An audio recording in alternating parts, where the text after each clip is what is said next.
Hi Queens, I'm excited to be talking to you about this topic, and it has to do with face features, especially when we have a standard of beauty in general in the industry, and I want to talk about these type of features, and especially if you are very concerned about them. So I want to highlight some of these features. I think it's so beneficial if you are dating for the first time. I think it's going to be a great indicator of what to expect of the person. That being said, stay tuned.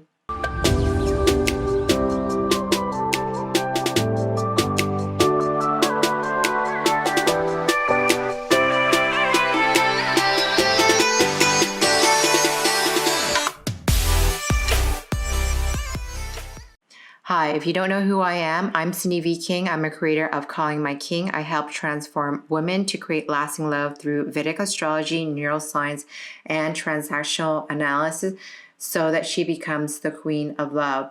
And today I want to be specifically talking about face features because we always look at face in general. And I think in dating, it's pretty obviously we look at face.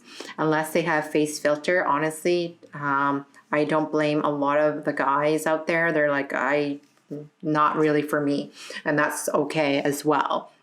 And that being said, if you have some of these face feature, I'm not here to kind of saying that this is not where you want to be. What I'm trying to say here, I don't want to be able to discriminate somebody or body shame anybody in any type of features that you might have. I think everything has a technology and we have advanced as well. So I have taken this information from Barbara Robert, and I have talked about this a little bit in my membership group, so which is really exciting for me because it's just been one of my passion to learn about face features and have an understanding of body, just through medicine in general. So that kind of gave my curiosity because I have done what you call first aid, and I moved into understanding of secondary, and I really want to know more about features and health wise. So this is the reason why. This indication, I don't want you to shame yourself. I know a lot of people do. So let me tell you one thing that I have learned about her book is not only about culture diversity, but also is a factor in if anything that has changed in your face feature, including Botox or plastic surgery or trauma to the face or anything, that is factored into your personality as well. So she did 10,000 sample tests in general.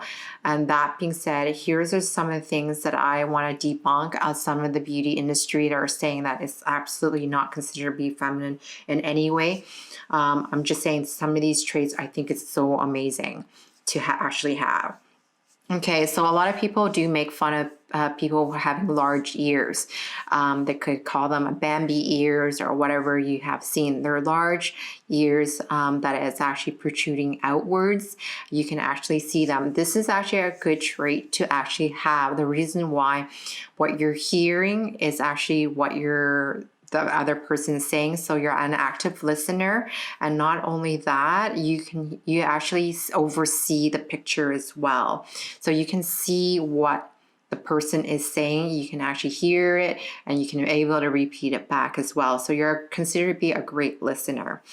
Somebody who actually has a large forehead, and there's so many names that you can call that person. Conehead is one of them. Big forehead is another one, right? But this is considered to be somebody who has a high forehead is considered to be a big thinker. Not only a big thinker in a sense of intelligent, but also a leader as well. So this is actually one features that you want to actually have. Especially if you're a female, and I know like a lot of like hairline adjustments, surgery does happen quite often, more so than and it's a really invasive surgery. So I think it's important to, if you have some of these features, just own it, really per se. Okay, so a lot of women in general in the beauty industry standard, we're saying let's contour your nose to make it look a little bit more straighter per se and more like rounded in the tip area. I just want to let you know, when you kind of do that to your nose, what happened here is you're telling everybody in the world that you're a perfectionist, and I'm looking for a perfectionist soulmate, and that is like a situation like it's almost impossible, and it also state that you're a loner as well. So I don't know necessarily contouring your nose is a good idea as well. When you actually round the top of your nose, I don't know where they get this in general. This is when you round the top of your nose, what happened? It's an indication that you are a gossip person. That's what it really means. It's just like a ball of information, and you're willing either take it in how you could do it negatively. I'm just speaking on a negative component, but a positive component that you can do research and you have lots of information. So anchor news are part of the job. So if you can see, a lot of them have actually straight nose and like a little ball on the top of the nose. I don't want you to hold that standard of beauty. I want to break some of this myth bust as well. So another features that I have noticed is smaller eyes, or like no eyelids and stuff like that. And I know that in the Asian culture, they kind of create crease and like invasive surgeries for the eye, and sometimes to the point like they can't even close their eyes, which is really, really sad, to be honest with you, to at a desperate because of the Western culture. You know, I'm very fortunate to have the eye that I enjoy, and I'm really grateful for that. But here's the thing about somebody who has, you know, no eyelid or monolids, that's what they're considered to be. You are considered to be soft, gentle, and loving animals and stuff like that. So these are the features that I think you should embrace yourself in general. I know that a lot of girls in general not only do that, but they also tape their eyes, and I think their eyes do get infection and stuff like that. I do want to bust some of that myth. And so okay, so when it comes to lip, you know, when you have even top and bottom lips, what they have stated that just kind of loving and very luscious type of person. But if you see somebody who has a bottom that's a little bit bigger than a top lip, it tends to mean that you're very confidential. So, and you really embrace friendship and closeness and things like that. Why is that more important when you select friends and stuff? That is a good indication as well. Okay, so let's talk about eyebrows. Eyebrows, I think back in the day, I think there was a trend that like having really, really thin eyebrow was a trend. That is your vitality. Saturn represent our hair and our eyebrows, so our intensity that happens in our life. So if you are looking for a certain shape of the eyebrow and stuff like that, depends how high and low, and you want to make it equal as much as you can. That's my recommendation, to have even eyebrows. And if you have to stencil them in with a pencil, like that's okay as well. But what's more important here, that you have at least an even eyebrow. If somebody who have high set of eyebrow, that's considered to be somebody who's really sensitive, very selective about their friends, and so that's really important, and they're very private people as well. So if you see somebody who has high set of eyebrows, this is a good indication that they're a private person.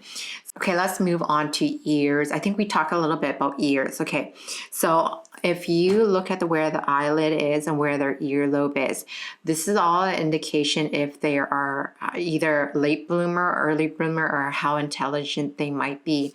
Because high set of ears, as strange as this sounds like, you tend to have multiple degrees. Is that not true or not? I actually want to hear some of the stuff that I'm trying to say here.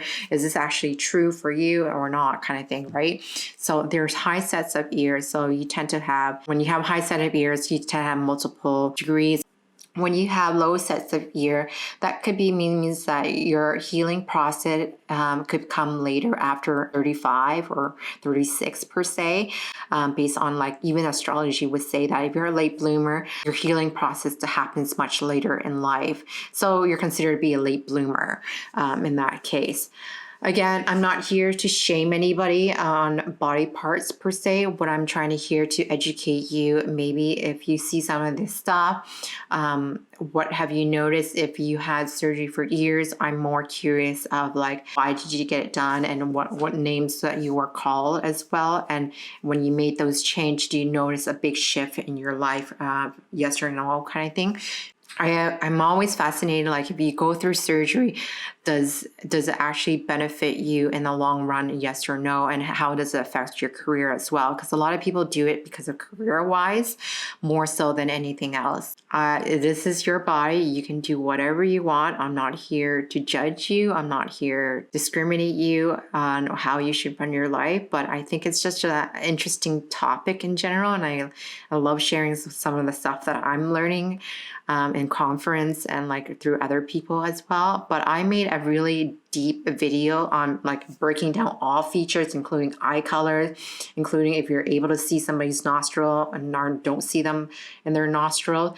I really want to showcase some of this information because I think it's it's a skill that we should all have. And I really hope that you're using this information for greater good than anything else. Like for me, it's out of curiosity and also for medicine as well. So it kind of helps me identify some of these patients that do walk in and, how do I assess that? All right. So I want to thank you for taking the time for watching me here. And otherwise, if I see you in the membership, the video is already out. So you can feel free to binge watch and find out how do we analyze even your partner, potential partner, or even your the love of your life. You can do that. And we also talk about criminals as well. So I kind of break that down and I tell you why, the information and some of these features that are considered to be dangerous as well. So very interesting topic. So I hope to see you there and thanks for watching. Bye now.